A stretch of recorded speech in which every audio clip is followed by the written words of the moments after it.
नमस्कार। हर हर महादेव।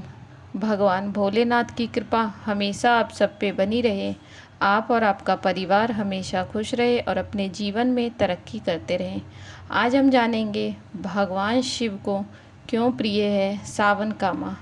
जानने से पहले अगर आप मेरे चैनल पे नए हैं तो चैनल को सब्सक्राइब अवश्य करें। शास्त्रों में बताया जाता है कि जो भी भक्त सच्चे मन से सावन के महीने में शिव जी की पूजा अर्चना करते हैं उसकी सभी मनोकामनाएं पूरी होती है और शुभ फल की प्राप्ति होती है। इस बार सावन में 5 सोमवार है और हर सोमवार पर अद्भुत योग बन रहा है। लेकिन क्या आप जानते हैं कि सावन के महीने में ही भगवान शिव जी की पूजा क्यों होती है? आखिर भगवान शिव को यह महीना क्यों प्रिय है?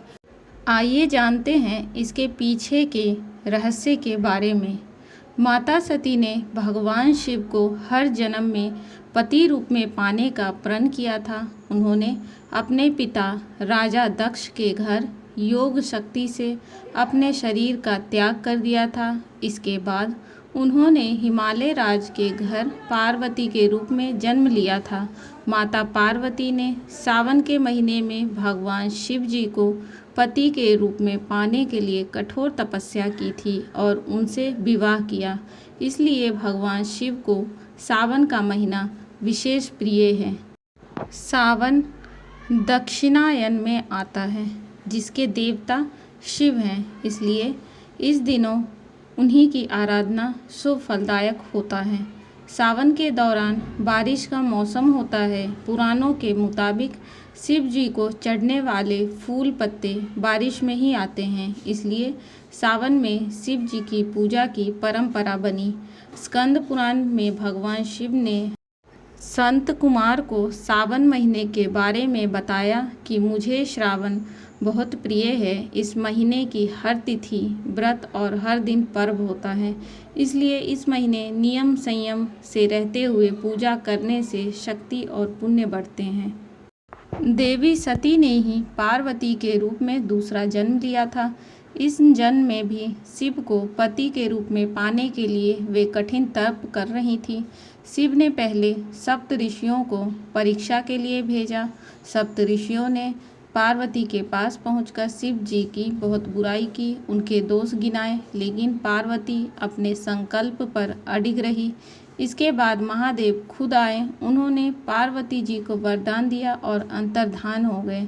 तभी एक बच्चे की आवाज़ सुनाई दी। पार्वती जी जहाँ तप कर रही थी उसी के पास मौजूद तालाब में मगरमच्छ ने एक बच्चे का पैर पकड़ रखा था। पार्वती वहां पहुंची और मगरमच्छ से बच्चे को छोड़ने को कहा।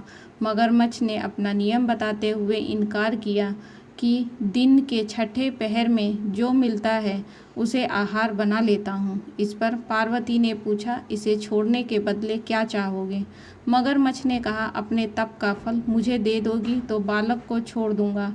पार्वती तत्काल तैयार हो गई, पर मगरमच्छ ने उन्हें समझाया कि वे क्यों एक बालक के लिए अपने कठिन तप का फल दे रही हैं। लेकिन पार्वती ने दान का संकल्प किया। उनके ऐसा करते ही मगर का शरीर चमकने लगा।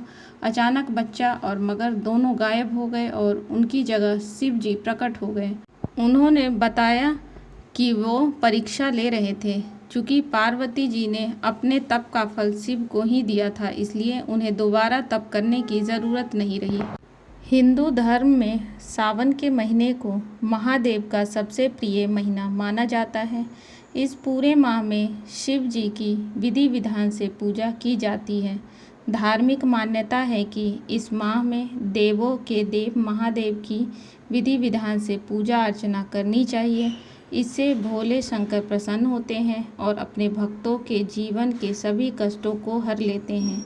इस माह में जो भी जातक सोमवार व्रत रखते हैं और शिवलिंग की आराधना करते हैं, भोले शंकर उनकी सभी मनोकामना पूर्ण करते हैं। सावन के पूरे महीने भर शिव मंदिरों में भक्तों की खूब भीड़ उमड़ी रहती है। शायद ही कोई मंदिर या शिवालय होगा जहां शिव के जयकारे न गूंजते हों। लेकिन क्या आपने कभी ये सोचा है कि आखिर सावन के महीने में भगवान शिव की इतनी पूजा क्यों होती है? सावन माह और शिव जी का क्या संबंध है, आइए जानते हैं। शिव जी को सावन मास का देवता कहा जाता है। इस पूरे माह में धार्मिक उत्सव होते हैं। इस माह में शिव जी की पूजा इसलिए की जाती है क्योंकि पौराणिक मान्यता के अनुसार प्रजापति दक्ष की पुत्री माता सती ने अपने जीवन को त्याग कर कई वर्षों तक शापित जीवन व्यतीत किया। इसके बाद उन्होंने हिमालय राज के घर पार्वती के रूप में जन्म लिया। वहीं शिव जी को पार्वती जी ने पति रूप में पाने के लिए पूरे सावन महीने में कठोर तपस्या की, जिससे प्रसन्न होकर भगवान शिव ने उनकी मनोकामना पूरी की।